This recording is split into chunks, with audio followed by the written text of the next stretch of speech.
Hello everybody, this is Piyush and this is part 1 of my Devlog series. One day a few weeks ago I stumbled upon a game on Play Store called Dark Survival. The concept of the game really caught my attention. I played it wholeheartedly for a week to know everything about it, as I knew this is the kind of game I wanna make. After that I installed a few similar games and understood their patterns, analyzed them and took some notes. And finally, 2 weeks ago, I loaded up Unity and started working on my very own survival game. Let me make sure that you know I'm not an advanced developer. Heck, this is my first time developing a 2D game. So expect me to make some mistakes and a lot of bad decisions along the series. I will be learning new things and will also be telling you what I found annoying along the way. So with this, let's hop back to the video now. Okay, so the first thing I did after opening Unity was download a joystick asset from Asset Store, as I'm way too lazy to make it myself from scratch. Then made a circle my character for now and linked the two together. After that I made a red triangle, an enemy, and added nav mesh to it to track the player. But obviously a circle and triangle won't make the cut for the game. So I touched a graphic tablet for the first time in my life and made two characters which I am obviously gonna replace in future, and also gave them some basic animations. It was at this moment that I got to know that since I'm making a top-down game, I will have to make a sorting system for the sprite layers ordering. And being a 3D developer, I found it rather annoying to set up the relative layer orderings for each character, weapon, or basically anything I design.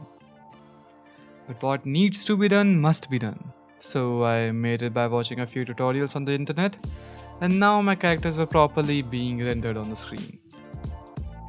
Anyway, the grey background's beauty was not appealing enough to the eyes of this beholder. So I opened Photoshop again and made a generic tree, duplicated it, mirrored it over and over again, and put it on a green box. Adding some foliage made it look like a plain land in a forest. A really mediocre, common, and not so impressive design. Well, apparently I also decided to change the player character after watching some YouTube tutorials and made him somewhat better than before. And to be honest, I may change him again. Anyway, I added both of them in the game and it made it look a bit nicer. So now it was finally time for what I expected to be the most complex part in the game, the ability system. I needed to make a system where a player can have multiple different abilities, working with different cooldowns, and make it in such a way that it can be added and removed easily. But it wasn't as tough as I expected it to be. I looked up a few tutorials on internet on how ability system work, and decided for my first ability to be a spear. I made an ability scriptable object which holds all the ability stats and a prefab to instantiate upon an ability instantiation. Each ability had 3 states. It can go way too long, so let's just fast forward it a bit and make it short. So I just added a list of abilities which are activated at start. Cooldowns are dealt by abilities themselves, so it is a modular system. And it was finally working as expected.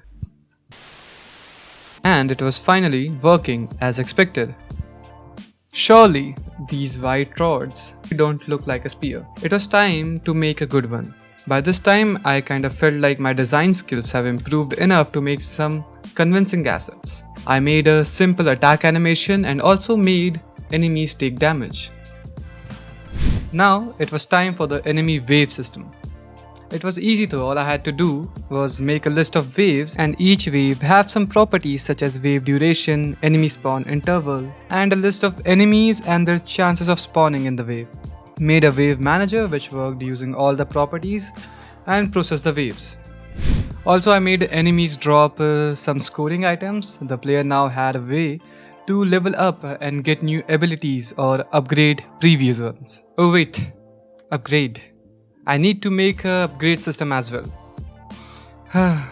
Okay, so before the upgrade system, I will need a modular stat system, which means I have to stop using coded stats like these and make a system compatible for upgrades across not just abilities, but also the player and the enemies. Well, I didn't have to think this through myself. as One Wheel Studio had already a really nice 2-part video on this exact thing I wanted. All I had to do was find a way to incorporate it into my game, which was rather easy. And also I made a new background for the game after being a bit inspired by the new launch of Chili Room's Soul Knight prequel. And as I said, it is my first 2D game, so I may have done things in a more time consuming ways because I just don't know the faster ones. You can obviously enlighten me in the comment section though.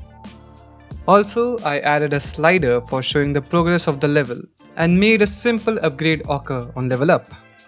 This is how it all turned out.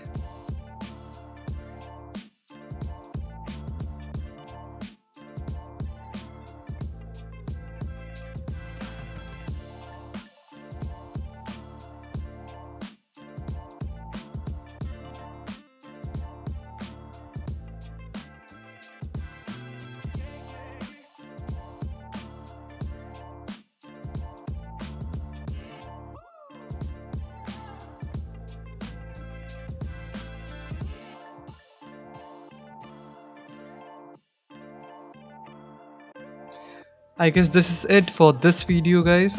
What I showed you was around 2 weeks of progress, which I know could have been done in just 1 week, but I am kinda lazy. So see you guys next week.